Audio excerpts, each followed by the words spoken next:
In this video, we're going to talk about sequence of operation on a Type 2 system. So I got a walk-in cooler condenser here. It's a Type 2 system. You can see that we have a receiver here. We have a solenoid here in our condensing unit. So sequence of operation, we kind of need to know that, to know what takes place when, what controls what.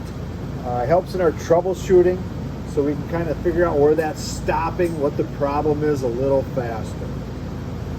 Sequence of operation starts with our temp control. So we have our temp control.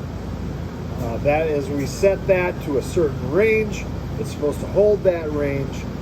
If our temperature starts to go above that range, there is a call for cooling. A set of contacts close in our temp control. Energizes our solenoid. Now our solenoid is closed right now, nothing's running. But as soon as that calls, this is energized, a plunger comes up, and it lets refrigerant flow through that pipe.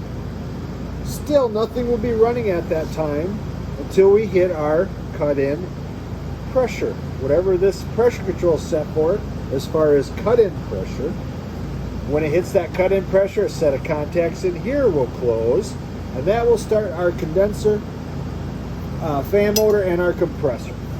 Okay? So we can look at our set of gauges. This all happens pretty quickly.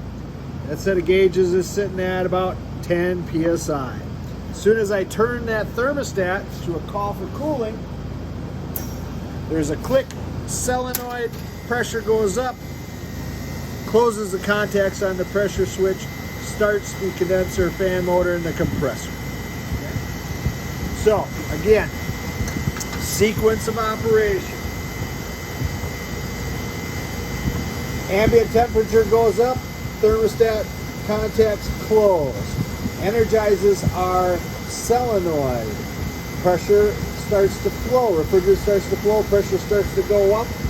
When it gets to the set point, the cut-in pressure on our pressure control, closes a set of contacts here, starts our compressor and our condenser fan motor. Now, we've done the solenoid before, but we'll do what happens in reverse.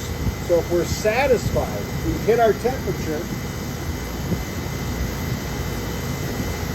solenoid closes, stops the flow of refrigerant, compressor, condenser are still running. But if we look at our gauges, sometimes this takes a while depending on how far the run is, but you will see that our pressure is starting to drop.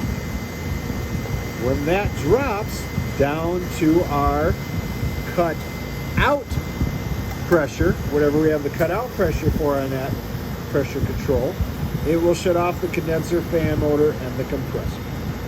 So we'll just watch this for just a second. Should shut off here anytime. You always want it to shut off above zero. You never want anything shutting off below zero.